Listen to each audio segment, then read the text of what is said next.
Hey, it's Rick with Rock Bottom Outreach, and it's Real Talk Friday. I want to go to the book of Mark, actually, chapter 6, verse 50. And this has to do when Jesus was walking on the water, what he said to the disciples. So, let me back up. Let's go to 49. He said, "But when they saw him walking on the lake, they thought he was a ghost." They're talking about Jesus.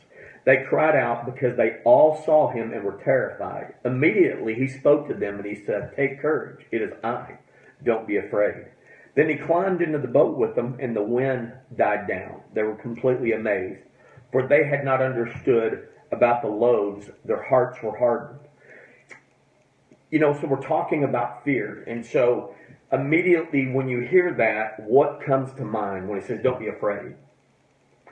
And are you afraid of snakes? Are you afraid of spiders? What is it that you're really afraid of? And this is real talk for a reason that you need to be honest with yourself. Okay? And so because it's a broader spectrum than you understand when we use the word afraid. So I want to go to a devotion that was actually sent to me that I think is pretty cool, really kind of sums it up. Says, again, Mark 6:50, but it says, "What do you fear? Is it financial ruin?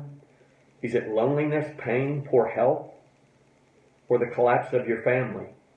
When you feel afraid and fear has its grip on you, remember this: God is with you. Acknowledging this will allow you to conquer your fear and steady your steps. As you move forward step by step, your fear will fade away as you recognize that your strength is with God." Fear can paralyze you. It doesn't matter what it is. Being Jesus walking on the water, a storm, snakes, whatever. Or this right here, fear of dying, financial. It doesn't matter what it is, but we can't let it control us. And we're all afraid of something. I have my own personal fears, I promise you. Abandonment's one of them. Just to be honest, if you know me, it's one. And there's for a reason. But I have to remember when he says, "Fear not." And he talks about that he is there. And I got to draw near to God and his promises. That is why it's important we spend time in his word to know how to battle those fears. Have a great weekend. It's Rick, Rock Bottom Outreach. It's been Real Talk Friday. Beep.